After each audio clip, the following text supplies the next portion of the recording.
ప్రభు అయిన యేసుక్రీస్తు శుభనామమున మీ అందరికీ వందనములు. ప్రార్థనా సమయం అనే ఆధ్యాత్మిక కార్యక్రమానికి ప్రేమతో మిమ్మల్ని ఆహ్వానిస్తూ ఉన్నాను. నేటి ధ్యానము కొరకు మత్తయి శుభవార్తలో నుండి 18వ అధ్యాయము 21-22 వచనాలు చదువుకుందాం.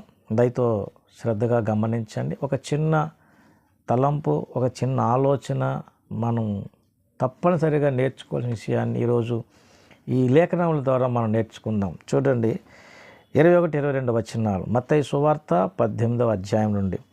ఆ సమయమున పేతురు ఆయన వద్దకు వచ్చి, ప్రభువా, నా సహోదరుడు నా ఎడల తప్పిదము చేసిన ఎడల నేను ఎన్ని మార్లు అతనికి క్షమింపవలెను? 7 మార్లు మట్టుగా అని అడిగాను. 22. అందుకు యేసు అతని తిట్లనను, 7 మార్లు మట్టుకే కాదు 70 ఏళ్ల మార్ల మట్టుకని నీతో చెప్పుచున్నాను. ప్రభునందు ప్రియ దేవుని బిడ్డలారా, చదివిన ఈ లేఖన భాగంలో నుండి ఒక విషయాన్ని మనం నేర్చుకోవాలి. రక్షణ పొందిన మన జీవితంలో, క్రైస్తవునిగా మనం జీవించే జీవన విధానములో మనకు ఉండవలసిన లక్షణాలలో ఒకటి ముఖ్యమైనది. మనం తప్పకుండా ప్రభువు చెప్పిన మాటలు మనం పాటించటంలో తప్పకుండా చేయవలసిన లక్షణం, కలిగి ఉండవలసిన గుణం అంటే ఒక అనుభవం మనం ఏంటంటే క్షమించుట అనేది మనం కలిగి ఉండాలి. క్షమించటం అనేది ఏదో నోటితో నేను చెప్పే మాటగా కాకుండా ఎలా ఉండాలి అంటే, ప్రభువే ఇక్కడ ఒక మాట అంటాడు 35వ చరణములో, మీలో ప్రతివాడును తన సహోదరుని హృదయపూర్వకముగా క్షమింపని ఎడల నా పరలోకపు తండ్రియు ఆ ప్రకారమే మీ ఎడల చేయును. నేను హృదయపూర్వకముగా అన్నాడు. అంటే క్షమించడం అనేది ఏ విధంగా ఉండాలి? హృదయపూర్వకముగా అంటాడు. మరొక సందర్భములో పౌలు భక్తుడు ఇక్కడ యేసుప్రభువు వారు చెప్పారు, మనం విన్నాం.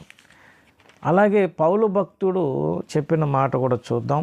ఎఫెసీయులకు రాసిన పత్రిక 4:32. ఒకని ఎడల ఒకడు దయగలిగి కరుణాహృదయులై క్రీస్తునందు దేవుడు మిమ్మల్ని క్షమించిన ప్రకారం మీరును ఒకరినొకరు క్షమించుడి. క్రీస్తునందు దేవుడు మిమ్మల్ని క్షమించిన ప్రకారం అన్నారు. అంటే క్షమించుటలో హృదయపూర్వకముగా అనే మాట ప్రభు ఇక్కడ చెప్పడం మనం చూస్తున్నాం. పౌలు భక్తుడు క్రీస్తునందు దేవుడు మిమ్మల్ని క్షమించేలాగున్నా ఎలా మన దేవుడు క్షమించాడు, మనం ఎలా క్షమించబడ్డాం. అలాగా మన పట్ల ఎవరైనా తప్పుదమ్ము చేస్తే, ఎవరైనా సహోదరుడు మన పట్ల ఏదైనా దోషము కలిగి తప్పిదమ్ము చేస్తే మనం ఎలా క్షమించాలి? కనుక క్షమించుట అనే అనుభవము, క్షమించుట అనేటువంటి లక్షణము మనం కలిగి ఉండాలి. ఇది చాలా ముఖ్యమైనది. ఇక మత్తయి సువార్త 22వ అధ్యాయములో మరొక చెప్తాడు యేసు ప్రభువు. మరొక విషయాన్ని చూద్దాం. 39. నిన్ను వలె నీ పొరుగువాన్ని ప్రేమింపవలెనను రెండవ ఆజ్ఞయు దాని వంటిదే. 22వ అధ్యాయంలో మత్తయి సువార్తలు చెప్తున్నారు, నిన్ను వలె నీ పొరుగువాని ప్రేమింపవలెనను రెండవ ఆజ్ఞయు దాని వంటిదే. గమనించండి దేవుని బిడ్డలారా, ఇక్కడ క్షమించుట, ప్రేమించుట ఈ రెండు మనము కలిగి ఉన్నప్పుడు యేసు ప్రభువారు మనకు బోధించిన బోధ అనుభవంలో మనం జీవిస్తూ ఉంటే, అంటే జీవించినట్లు అవుతుంది. అలా జీవించడం ద్వారా మనలో యేసును ఈ లోకానికి చూపగలిగేటువంటి అనుభవంలోనికి, ఆ మాదిరి జీవితంలోనికి మనం వెళ్ళగలుగుతాం. యేసయ్య మనకు బోధించిన బోధలు, ఆయన చూపించిన మాదిరి మనం గమనించినట్లయితే అందులో తప్పనిసరిగా మనం కలిగి ఉండవలసినటువంటి అనుభవాలలో ఈ రెండు చాలా ముఖ్యమైనవిగా మనం గమనించాలి. ఏమండి, యేసయ్య మనల్ని ప్రేమించాడు, యేసయ్య మనల్ని క్షమించాడు. ఈ రెండు మనం చూస్తున్నాం. అలాగే మనము క్షమించాలి, మనము ప్రేమించాలి. ఎలా? యేసయ్యలాగే ఈ అనుభవం మనకు రావాలి. దేవుని బిడ్డలారా, ఈ రెండు అనుభవాలు లేకుండా మనం క్రీస్తులో జీవించటం, క్రైస్తవునిగా పరిపూర్ణతలోనికి రావటం అనేది సాధ్యపడదు. అయితే ఇవి పట్టించుకోకుండా, వీటి మీద దృష్టి పెట్టకుండా ఇంకా అనేకమైన కార్యాలు చేసేవారు చాలామంది ఉన్నారు. అంటే బాహ్యముగా చేయగలిగేటట్లు, బాహ్యముగా ప్రజలకు కనబడేటట్లు చేసే కార్యాలు చాలా ఉన్నాయి. అర్థమైందండి? ప్రజలకు కనబడేటట్లు, అందరి మెప్పు పొందేటట్లు చేసే కార్యముల కంటే దేవుని చేత మెప్పు పొందే ఈ కార్యములు చాలా ప్రాముఖ్యం. క్షమించుట అనేది నా హృదయాంతరంగములో అంటే హృదయపూర్వకముగా క్షమించుట అనే అనుభవం నేను కలిగి ఉంటే అది చూస్తున్న దేవుడే నన్ను దీవిస్తాడు కదా. అంటే దేవునికి తెలుస్తుంది హృదయపూర్వకంగా. అలాగే ప్రేమ కూడా అంతే, నోటితో కాకుండా క్రియతో నేను ఎలా ప్రేమిస్తున్నాను అనేది తెలిసినప్పుడు దాన్ని బట్టి కూడా దేవుని దీవెన పొందగలుగుతాం. ఈ రెండు చాలా ముఖ్యమైనవి. ఇది బాహ్య ప్రపంచానికి అందరి చేత మన్నన పొందే రీతి కనబడేది కాదు, కానీ దేవుని మెప్పు పొందగలిగేటువంటి అద్భుతమైన దీవెన ఈ రెండు లక్షణాల్లో మనకుంది. అందుకనే యేసు ప్రభువారు చూపిన మాదిరి, ఆయన బోధ, మనలను నడిపించే అనుభవంలో ఈ రెండు చాలా ప్రాముఖ్యమైనవి. ఇంకెన్నో ఉన్నాయి, ఒకటని కాదు, ఎన్నో ఉన్నాయి. కానీ క్రైస్తవ జీవన విధానములో మనము క్రీస్తును పోలి జీవించట్లో, ఆయన మనలో జీవిస్తూ లోకాన్ని కనబడటంలో ఆ జీవన అంటే క్రైస్తవ సారము అనేది కలిగి ఉండే అనుభవంలో మనం ఈ స్థితిని కలిగి ఉండటం అనేది దేవుడు మనకి ఇచ్చిన ధన్యత. అలా కలిగి ఉండాలి. అలా కలిగి ఉన్నప్పుడే ధన్యులం. సంపూర్ణ సిద్ధిలోనికి ప్రవేశించుట అనుభవంలో ముందుగా మనం ఎంత తొందరగా సాగిపోగలుగుతాం.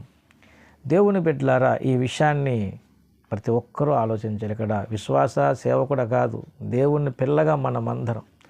ఎందుకంటే చాలామంది విశ్వాసులైన సేవకులైన బాహ్యముగా ప్రజలు అంటే దేవుని పిల్లలని కానీ లోకములో ఉన్నవారు కానీ ఎవరైనా మెచ్చుకునే కార్యములు చేయటానికి చాలామంది ఆసక్తి చూపటం అనేది రోజుల్లో చూస్తున్నాం.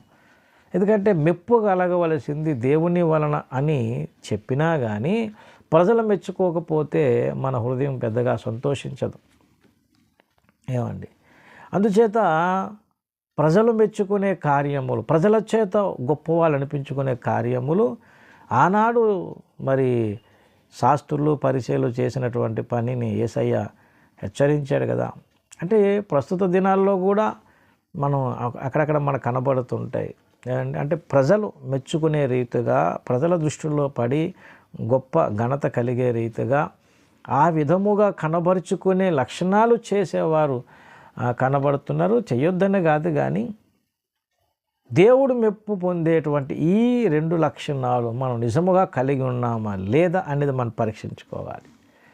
ఈ అనుభవం మనం రాకుండా ఈ మెప్పు పొందేవి అంటే ఇతరుల ద్వారా మెప్పు పొందేటువంటి ఘనత పొందేటువంటి వాటిని చేయటం వలన మనము దేవుని మెప్పు పొందగలమా పొందలేమో మనం ఆలోచించుకోవాలి. ఏది దేవుని మెప్పుడు పొందేవి? అర్థమైందండి? దేవుని బిడ్డలారా, ఆలోచించండి. నేను ఒకసారి పరీక్షించుకోనండి. ఏ కార్యాలు చేయగలుగుతున్నావు? ఒకరిని క్షమించుట అనే అనుభవంలో హృదయపూర్వకంగా నువ్వు క్షమించగలిగే స్థితిలో ప్రభువు మనల్ని క్షమించినట్లు అన్నారు. అలా చేయగలుగుతున్నామా? నేనైనా మీరైనా ఎవరైనా ప్రేమించేటప్పుడు ఆ ప్రేమతత్వం అనేది ఏ విధంగా ఆ ప్రేమ కలిగి ఉంటే అలా ఎలా ప్రేమిస్తాను, ఆ ప్రేమకున్న గుణం ఏంటో హృదయపూర్వకంగా అలా ప్రేమించేటట్లుగా మనం ఉండగలుగుతున్నామా?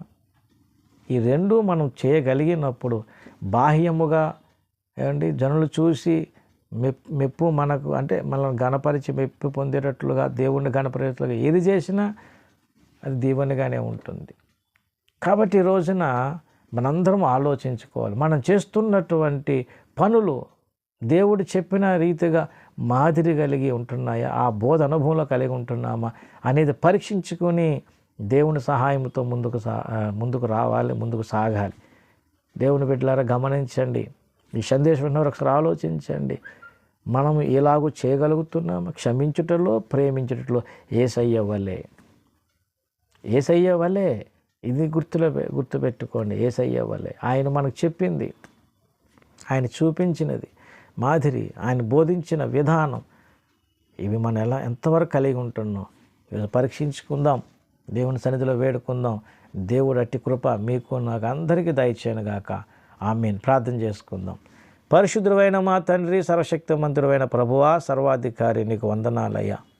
మా ఆధారం ఆశ్రయమైన వాడా, మేము ఏ లక్షణములు కలిగి ఉండి సంపూర్ణ సిద్ధిలోనికి ప్రవేశించేటట్లో ముందుకు సాగలము. అట్టి లక్షణాలను గురించి మాకు బోధించిన బోధ కూడా ఈ సందేశం నాలో మాలందరిలోని ఫలింపజేసి మహిమ ఘనత ప్రభావాలు మీరే పొందమని యేసయ్య పరిశుద్ధ నామముని ప్రార్థన వేడుకుంటున్నాను తండ్రి.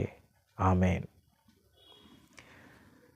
అందరికీ వందనములు. దేవుని మేము దీవించి ఆస్వాదించునుగాక. ఆమేన్.